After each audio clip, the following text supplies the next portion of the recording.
Lectura correspondiente a la campaña Espiritualidad emocionalmente sana, por parte de la Iglesia de Cristo y Barracento. Ron y Frank. Un amigo mío de Harlem, una comunidad de Manhattan fundamentalmente afroamericana, se hizo cristiano hace cierto número de años. Recientemente, una noche trataba de explicarle cómo los anglos y los asiáticos pueden fácilmente ser diferentes sobre racismo y cuestiones de injusticia. Pete, eso es imposible. Supongamos que un cristiano coreano que viene del Bajo Manhattan toma el tren subterráneo equivocado y termina en Harlem. Sube las escaleras y se da cuenta dónde está. Atemorizado, se monta entonces de regreso en el primer tren disponible y sale de ahí. ¿Me dices que no lo impulsaría una profunda convicción? Le respondí gentil. No, Ron. Probablemente estaría dándole gracias a Dios por protegerlo. Él se fue alterando. Es imposible que Cristo estuviera en él y no sentirse acongojado por los pecados del racismo, la pobreza y la opresión. Un interno coreano de nuestra iglesia estaba en ese momento en la habitación con su cabeza baja. Yo sonreí. La fe de Ron era sincera. Su mundo era Harlem, Nueva York. Había conocido pocas iglesias aparte de la Fraternidad Nueva Vida. No pude seguir presionando. Ron, añadí, ¿no te das cuenta? Ese mismo cristiano se graduará, se mudará probablemente a los suburbios, ganará $150,000 al año, será un líder en su iglesia y regresará a Manhattan y probablemente nunca pensará otra vez sobre estas cuestiones. Ron estaba consternado. No le será fácil a este interno coreano entrar al mundo de Ron y escuchar su historia, sus dolencias, sus desengaños, sus experiencias como afroamericano y sus sentimientos hacia los asiáticos en general. Ese es el primer componente esencial para que ame a su hermano en Cristo. Segundo, sin embargo, necesitará mantenerse fiel a sí mismo. Su herencia coreana es rica. La historia de su familia y su propio recorrido con personas de diferentes razas y culturas es exclusivamente suya. Si no hace esto, la relación se mantendrá probablemente distante y las divisiones raciales de clase social y cultural entre estos dos se mantendrán.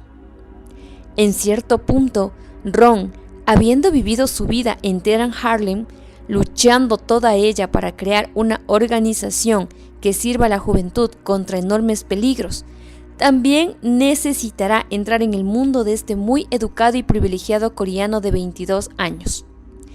Este es tan completamente diferente al suyo. Para ambos, ellos requerirá una muerte dolorosa. Lucas capítulo 9, versículo 23. Que le costará tiempo, energía y una ruptura de su mundo actual. No debemos tener una reunión de oración como... Pastor, comenzó ella con firmeza, necesitamos una sólida reunión de oración la noche del martes. Dios se mueve en respuesta a la oración. Visité recientemente una iglesia que ha fundado todo su ministerio en esa reunión de oración. Usted debe crear el ministerio de oración primero y entonces organizar los grupos pequeños. Inmediatamente me sentía acorralado. Su tono de voz hacía que se sintiera más como una exigencia que una sugerencia.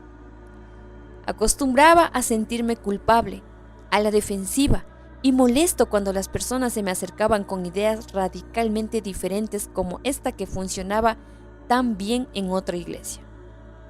¿Qué podía decir? ¿Quién no cree en la necesidad de oración?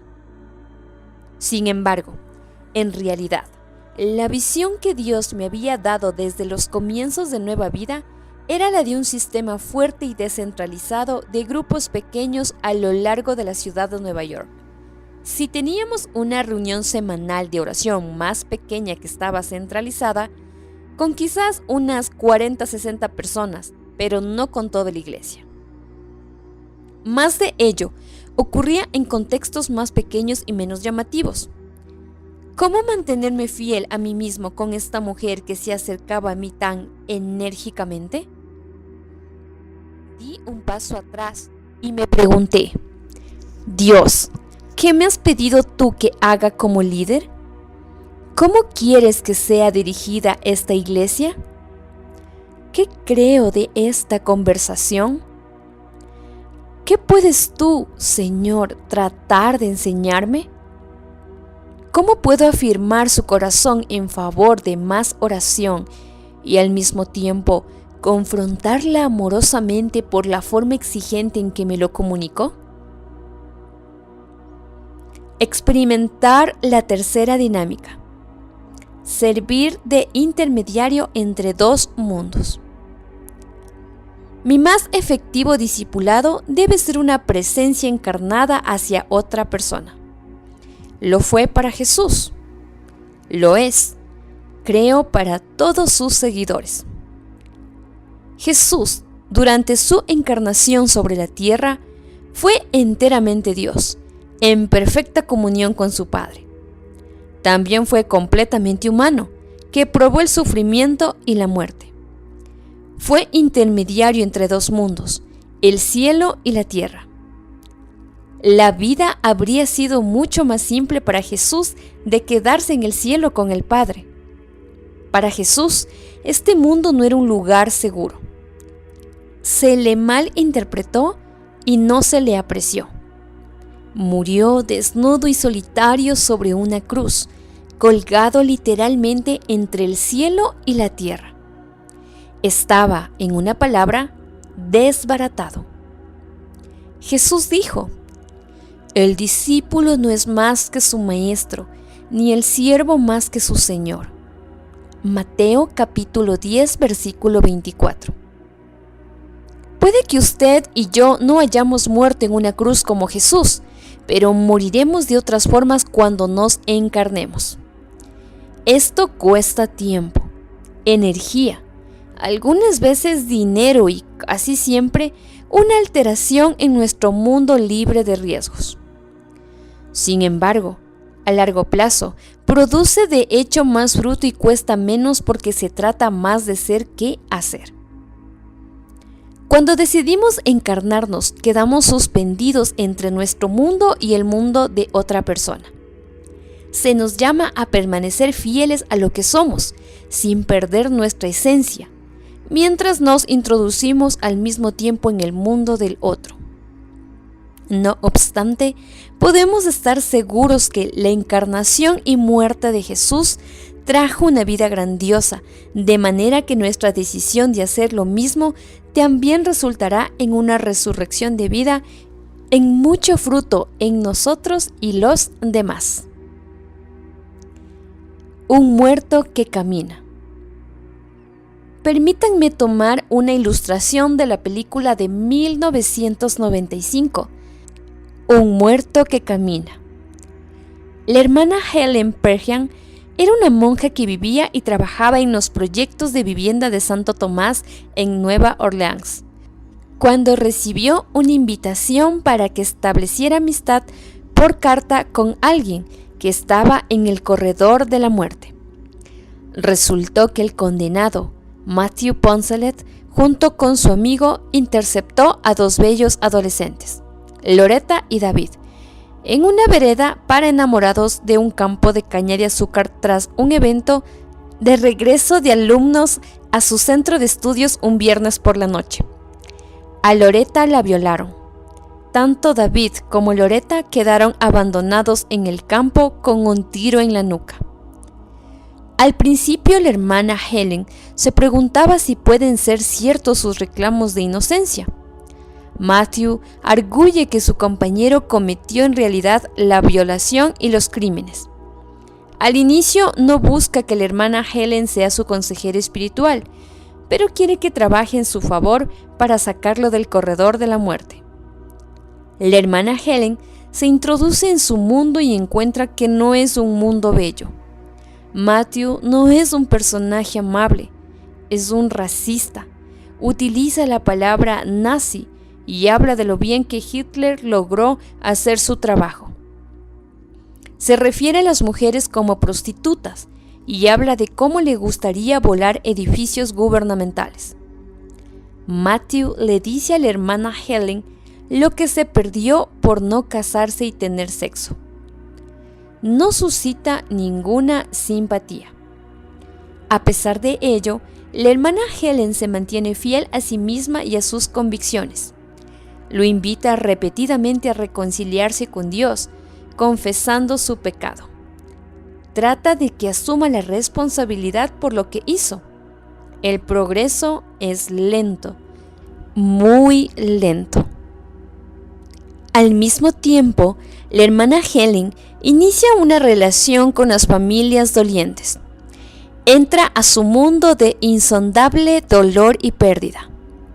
Los padres de los jóvenes muertos están indignados y crece la presión contra la hermana Helen para que deje de relacionarse con Matthew. Trazan una línea en la arena. Usted no puede hacer amistad con ese asesino y pretender ser nuestra amiga también, dice el padre de uno al pedirle a la hermana Helen que abandone su casa. Si usted se preocupa de verdad por esta familia, usted querría ver que se hace justicia. Los periódicos recogieron los puntos de vista racistas y pronazis de Matthew y entonces mencionaron a la hermana Helen. Sus colegas en el trabajo también se quejaron de que descuidaba su trabajo en los proyectos de Santo Tomás. Usted se preocupa más de él que de sus clases, dijo uno de ellos. Ella está suspendida entre el cielo y la tierra, en la cruda y brutal obra de la encarnación. Ella está suspendida entre su mundo, el mundo del asesino condenado, el mundo de los padres de los adolescentes asesinados y el mundo de sus colegas en el trabajo. Cuando el padre de la víctima masculina le pregunta a la hermana Helen cómo tiene la fe de hacer lo que hace, ella responde: no es la fe, es el trabajo. Ella no se rinde. Con el tiempo, Matthew comienza a abandonar su actitud defensiva y revela vulnerabilidad. Por último, a las 11:38 p.m., solo minutos antes de su ejecución a medianoche, ella le pregunta: ¿asumes la responsabilidad por las dos muertes? Llorando, reconoce su culpa por primera vez. Unos minutos más tarde dice: gracias por amarme. Nunca antes tuve a alguien que me amara de verdad. La hermana Helen recuerda su recorrido juntos hacia la ejecución. En ese recorrido fue la primera vez que lo toqué. Miré hacia abajo y vi sus cadenas que se arrastraban a lo largo del brillante piso enlosado. Tenía la cabeza afeitada y estaba vestido con una limpia camiseta blanca. Cuando lo condujeron a la cámara de las ejecuciones, me incliné y visé su espalda. Matthew, ora por mí. Hermana Helen, lo haré. Cuando lo sujetaron a la silla para inyectarlo con una solución letal, ella le dijo que mirara su cara. De esa manera, lo último que verás antes de morir será el rostro de alguien que te ama. Así lo hace él y muere en el amor en lugar de amargura. Amada familia Iglesia de Cristo y Barra Centro, gracias por acompañarnos todos los días en este largo camino hacia una espiritualidad emocionalmente sana.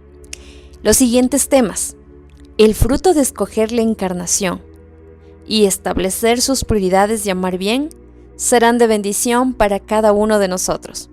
Un fuerte abrazo. Tomado del libro Una iglesia emocionalmente sana, de Peter Scazzero, Editorial Vida.